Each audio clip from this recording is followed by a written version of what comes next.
speakers who can either inspire you, give you those golden nuggets that make a difference, whether it's strategic tips, whether it's tactics that you can instantly use, or something to get you out of your own way so you can move forward. So today I'm joined by an expert in his field. He's going to tell us more about this in a moment. His name is James Richardson. And before I bring him on, let me tell you a little bit about James. James Company is founder of Premium Growth Solutions. It's a strategic planning consultancy for early stage consumer packaged goods brands. Now, his company has worked with other companies such as Coca-Cola venturing, Hershey's Company, General Mills, and so forth. So he's also, you must understand, the #1 best-selling author on Amazon, his book being Ramping Your Brand, How to Ride the Killer CPG Growth Curve.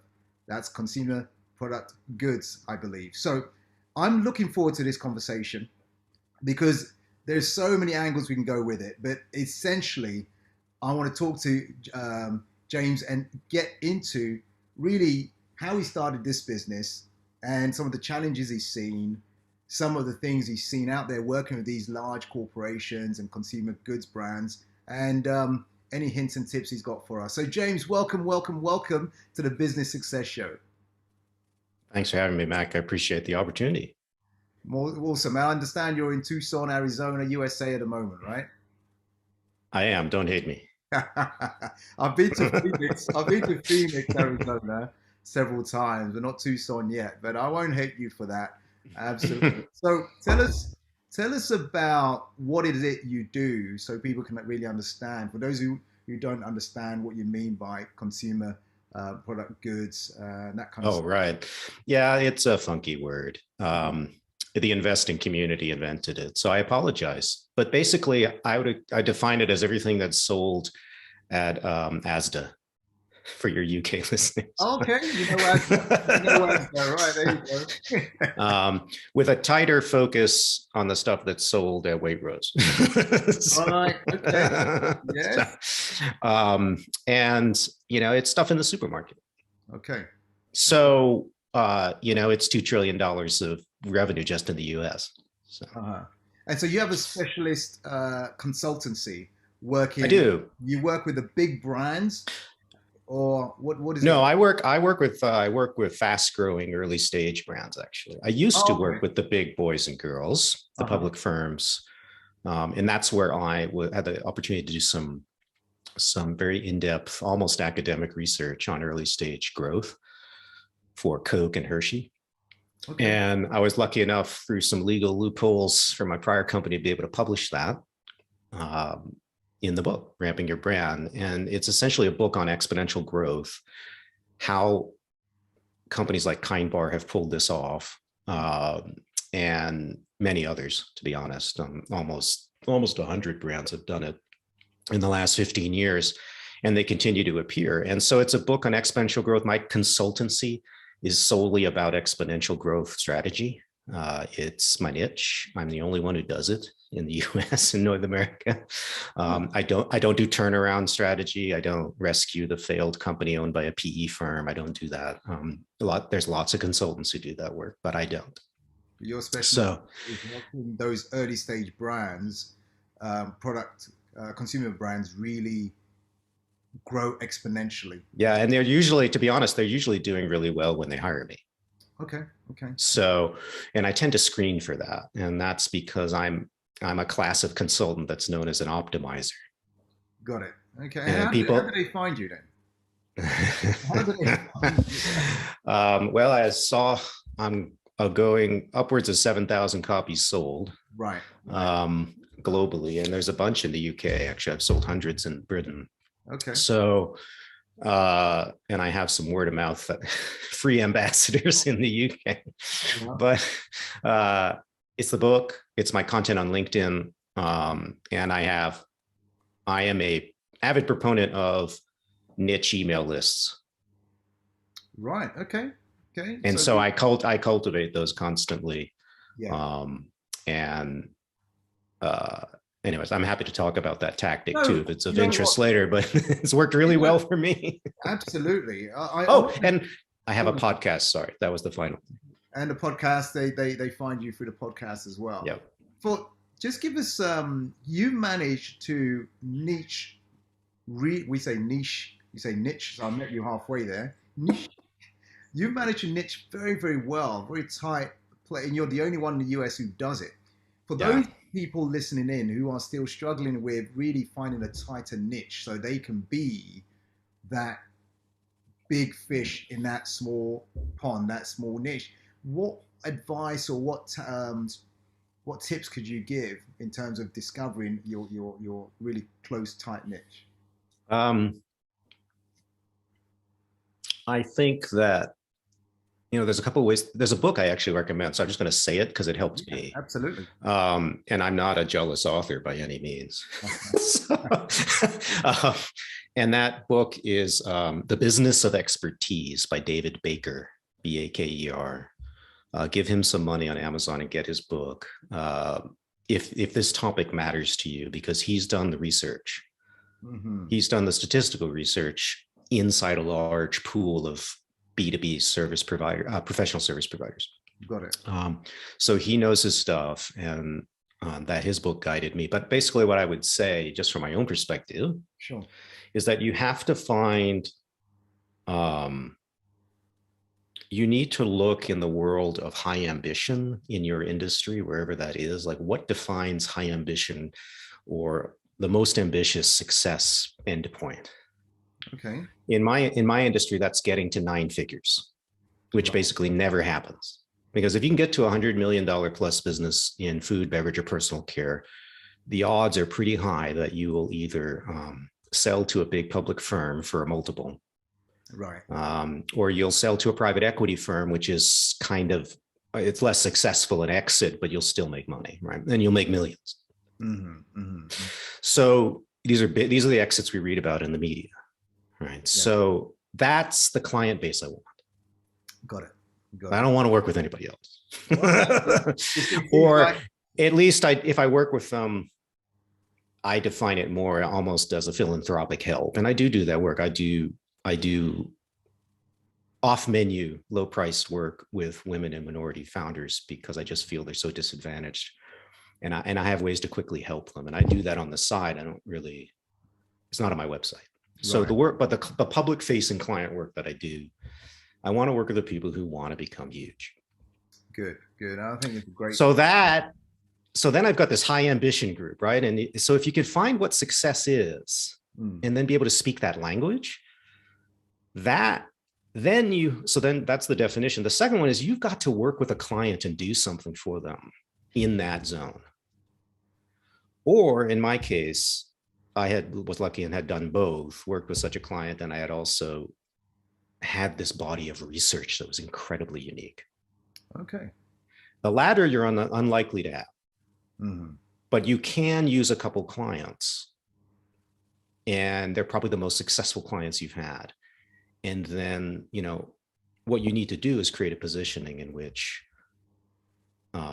you go out to the world in your industry and you say, hey, I've worked with these folks. This is how they're doing. Mm-hmm. And I have a plan and a system to get you there. Right. And blah, blah, blah, blah, blah. Now, it's a lot easier to do that with a book. It's like vastly easier to do that with a book than it is to do that with just a web page. Yeah. And so I don't want to exaggerate the ease that this is going to, No, I get it.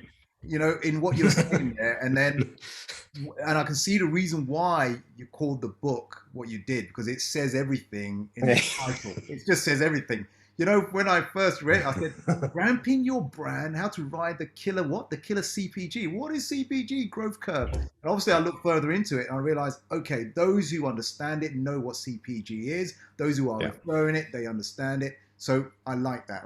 The second edition Mac will probably have a better subtitle, just so you know. Okay. Well, what's the inkling? What is it going towards? Have you had it's actually a linguistic puzzle, and I have not solved it. But I want to replace CPG with consumer brand. Okay. Because that's the CNN phrase that everyone understands. I get that one. I get that. I get that straight away. Hey, James, how did you get involved in this? What's your backstory? What's the origin story? How did you? Yeah, mine is super weird. So hopefully it's entertaining. In fact, I do have a little 4-minute video on my website if you really want more. But I'm a cultural anthropologist by training. I left academia Cultural very anthropologist. very early on. I'm a specialist in South Asia. Okay. I'm one of very few white people who's fluent in Tamil, South Indian Really? language. Yeah, I know it. South And Indian, Chennai, Madras, yes, Sri yeah, Lanka. Yeah, I know it. I've yeah, got a lot of clients in the area. Yeah. yeah. So, and I left academia for many reasons, mostly personal, actually, Mm. uh, and lifestyle related. And so I had to find my way in the business world in normal white collar work, and I wound up in market research. Fast forward, after working in market research and then moving into strategy consulting with big companies on the basis of a bunch of proprietary data sets and knowledge around the consumption of natural organic products, which is what my old firm, the Hartman Group, is an expert in. I did the research in the last, with a team with the last 5 years that led to this book. Okay. Although the book was published when I went out on my own. The inspiration to jump was that I realized we were sitting on this research about the patterns, the tactical moves and the strategic thinking patterns behind some of these exponential growth brands like Kind and Vita Coco Coconut Water and Skinny Pop Popcorn. And these are US-based brands, mostly. But when the team and I got behind the patterns, we realized that, there's a repeatable model here. Like it wasn't actually just dumb luck. Right. There was following. Well, yeah, because the exponential brands in CPG at any given moment, it's about 2% of the companies out there. Okay. Right. So it's very rare, but it's not minuscule. It's not undiscoverable, right? It's not like less than 1%. so, they are there. So we're still talking about billions of dollars worth of revenue, right? Yeah, exactly. And more importantly, these are companies growing 100% year over year or more, maybe sometimes 200% year over year. And, when you accelerate to that degree at 15 or 20 million and it starts doubling for 5 years, you become a very big company very fast. Right. Yeah. And suddenly you seem to come out of nowhere, right? And so it's strategically a brilliant growth model. Because what you're doing is you're actually underserving the demand out there by restraining distribution and actually controlling and throttling sales to make sure you're only selling to the most heavy users possible and to your biggest fans. And by throttling that growth and really pounding away on the high productivity consumers, who are much more profitable, like vastly more profitable to serve. You grow your distribution very carefully as you get big. And with every bit of distribution growth, if you do this right, you get massive waves of revenue growth because you built a system and a playbook that is producing unbelievable amounts of revenue for every store. But you can't pull this off unless you do the first 5 years right. Okay. And that means you have to really hone your offering. You have to really understand it. You have to understand all the tactical moves in your playbook, which you can repeat from city to city and generate the same result. It's a scientific process of understanding what's going on with your business. And, to European investors, this is kind of how they approach investing anyways in CPG, i.e. they're pretty conservative. But in America, my book is heresy. There's an investor conference going on right now in Santa Monica where I guarantee you there are people talking about this book, and there's a whole bunch of investors who are basically peeing all over it. Oh, really? Oh, what's the investors hate me, Mac, because this book tells you, well, first of all, if you build a brand the way that I talk about, and then you go to a private equity firm to raise $15 million, you will have the leverage, not them. Oh, okay. Got it. Yeah. Because you won't be a failed company. Yeah. right. And what that means is you'll control the board, even if you take their money. Now, if you're a failed company whose balance sheet is upside down and some PE firm sniffs around and thinks that they can turn you around. Now they have the leverage, they will control the board, and you've lost control of your company. And that's a whole business model in the United States. Got it. Right. I don't have any respect for it. I think it's completely unethical. Yeah. Absolutely unethical to the bone. It's predatory. It continues to happen in the US. And that's because there's enough Wall Street money going into PE firms that's looking for, they just want to get inside a balance sheet and they just want to get a return in 3 years. Right. Right. So they'll do whatever they need to do to rip whatever out. No, it's entirely predatory behavior. And these guys are very slick. They're very well educated, well-spoken people. Yeah. And some of them are sociopaths, to be honest with you. So some of them are master manipulators. I mean, and investment banking is full of those folks. Now, some of them are really nice. Yeah. Some of them are great, but it's a dangerous world. And so what's happened is the bad investors really don't like this book, because it's challenging the validity of their playbook. Because I've actually run the data and they never have. Okay, there you go. So this book is based on large randomized data sets. This is not just my thoughts based on working with 3 clients. Hard data. Got it. And the reality is that the playbook that investors promote in the US for a lot of these early stage brands, it doesn't work. Okay. And I can prove it. Yeah. Now, they really don't want someone to come out in public they can't control who talks like that, so they don't like me. So that you won't be getting an invitation onto that platform then to come. No, I have no interest in being associated with them. I would never speak at an investor conference. If you go to my LinkedIn profile, it says I don't work with investors and I don't take their referrals. Right. Okay. Man of value.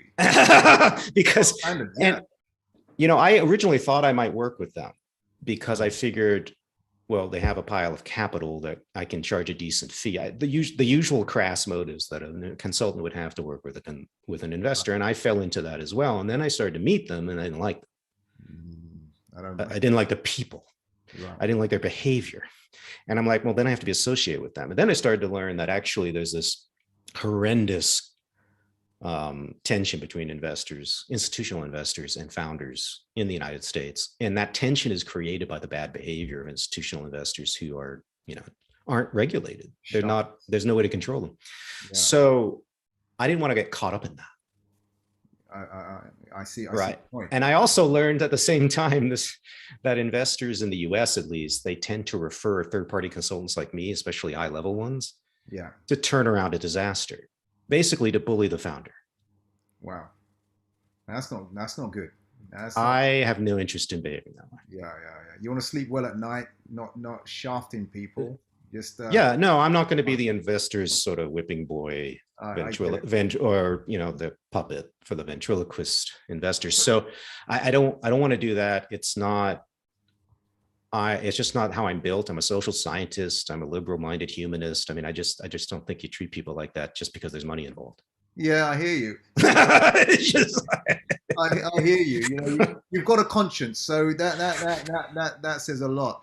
How does a cultural anthropologist move into consumer brands? What happened? What was the transition? I know you were. The transition, Mac, was extremely awkward. Okay. Go ahead. But the thing about what I learned in retrospect, and I wish someone had told me that as the transition was happening, because I might have calmed down a lot more than I did. But people like myself who tend to, I would call, there's a subset of people who get PhDs who are actually highly curious, overachieving people, and I've always been that. Right. That kind of doctoral graduate actually has a very high potential to do almost anything they want in any career. It's simply a matter of applying that curiosity and that fanatical desire to learn to a new subject. And so that wasn't very hard for me. I just had to figure out how to frame business in a way that I could swallow it, because I come from a fairly left-wing background, as you might imagine. And so capitalism to me is suspicious. So I had to figure out how could I work in this world and feel like I was contributing something of value. And that wasn't very easy, to be honest with you. And one of the reasons that I work for myself now is because I didn't find a satisfying resolution to that working for big companies. Right. But what I did was I used that time to develop the skills that I would need to work on my own. And I think that was a delayed and awkward process, and it was self-guided. There was nobody telling me to do this or helping me. But people who get graduate degrees tend to be voracious readers and learners, and I think that's the fundamental skill in business and when you're on your own that you need to apply. And don't listen to somebody who says, well, this is your degree is an X, and so you can't do this. I mean, look at me. So I should not even be here, right? So I have private equity firms, serial entrepreneurs endorsing my book, Harvard Business School professors. The content matters, guys. If your content is crap, then you're not going to get endorsements and nothing's going to happen. But if your content is world-class, people today don't care whether you went to Harvard or whether you had the right degree. So that's the lucky thing about right now. Yeah. And so people should take advantage of that, but it doesn't remove the responsibility for producing good content and good thinking. That's still important. Yeah. So go ahead. One of the key things you talk about is how consumer brands can scale profitably and quickly. So what are the 2 or 3 things, probably more than 3, but tips that you say, look, if you've got a consumer brand, whether it's in health and beauty, whether it's in food or nutrition or whatever, here's some quick tips that you might want to know to scale. You want to design an offering in a category where your offering is unleashing a new outcome or a new benefit that didn't exist in the category before. That's a massive tailwind for any kind of growth business and consumer brands. Not that easy, what I just said. Yeah. But it generally is what's going on. If you can bring that very large scale, high potential, existing outcome, in other words, one that's embedded in our culture now. Okay. Not something super niche, but an existing mass market outcome like weight management is probably the most lucrative. If you can hook your train to that through your design in the right category, and then take your offering to specific subpopulations that are highly networked.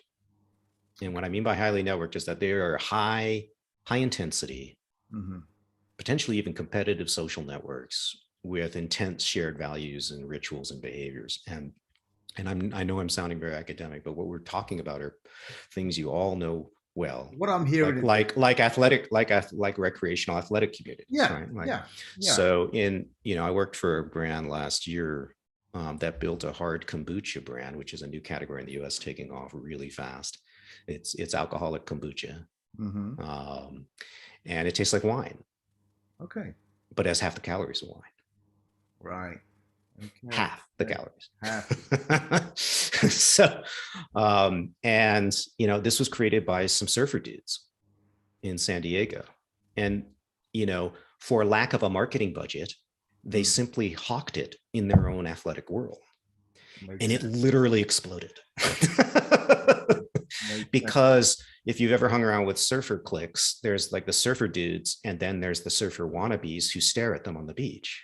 Okay. Yeah. Right. And so you have this viral word of mouth social network potential in those kinds of social worlds. And you only need 5,000 to 10,000 heavy users of your product in one city to create a multi-million-dollar business just in that city.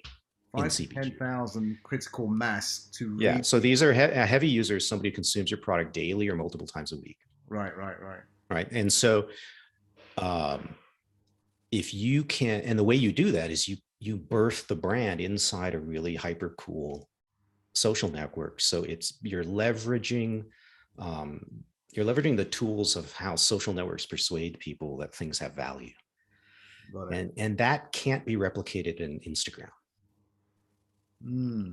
Okay, so you're inserting yourself into a real world. Okay, you get a very high degree of your early consumers who are heavy users when you do this, and that's what happened to June Shine. So they're making a lot of money, Mac, with very few customers. Like very few.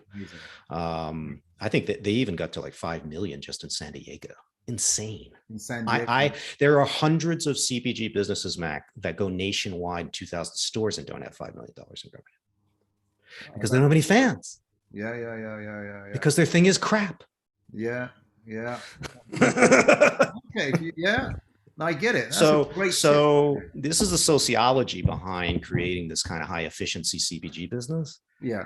And then what happens is, as you really get bigger, as you approach $100 million, most of your customers now will not be heavy users, but you'll still have that nucleus of these people. And you're making literally 5 to 10 to 20 times the annual revenue off that one heavy user as you are off one guy who just has it randomly when he walks into the store twice a year. Got it. That's a great tip. So that's, and the book talks about how to do this and how to measure some of the key performance indicators through surveys and other techniques so that you can get a sense early on whether you've created this. So it's about it's about inserting your brand into real communities who are going to value this new outcome you're bringing into the category, right? I had another client, personalized beauty client, and they're D2C, right? So it's actually fairly easy to get. When you're selling $150 orders, it's pretty easy to get, high ROAS advertising on social when you have a ticket price that high, because you can pay $20 for them to buy it.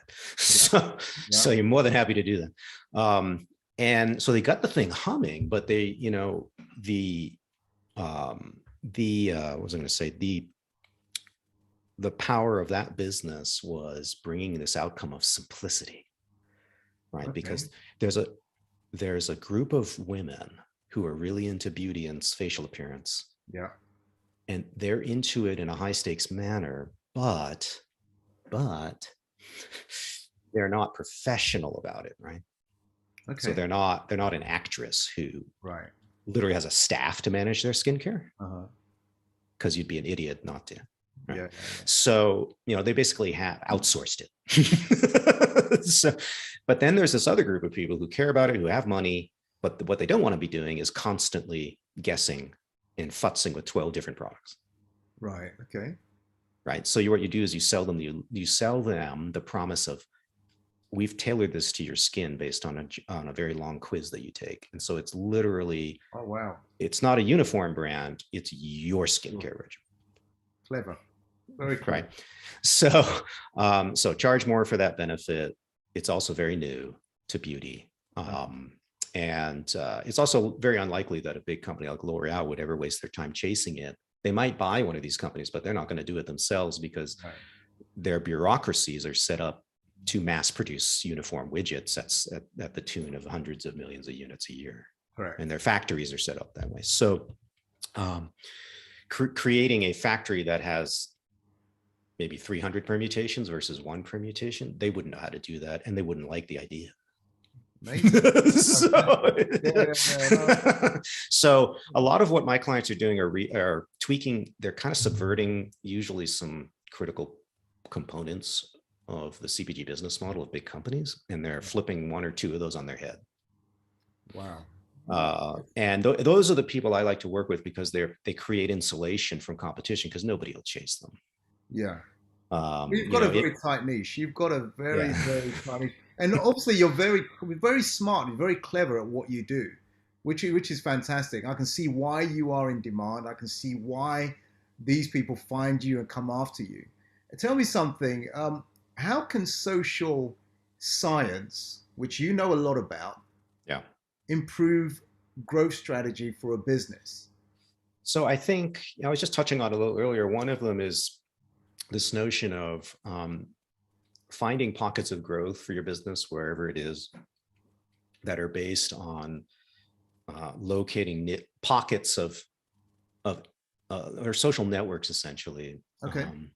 Defined usually by lifestyle behavior, recreational behavior, or occupational behavior. Those are the two buckets in the modern urban world that tend to produce these high value networks. And if you can get yourself inserted in them through not very expensive campaigns of various kinds, and sometimes it's literally showing up at events. Right. If you believe in the model of finding just the right people who are highly likely to convert into becoming heavy users, then you don't need to have a scale outreach program, if that makes sense. You don't need television mass advertising. No.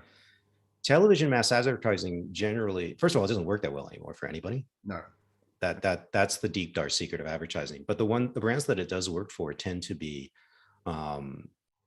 very high ticket price companies that are legacy brands, usually automotive, cruise lines, stuff like that, because they're reminding you that Carnival Cruise Lines exist.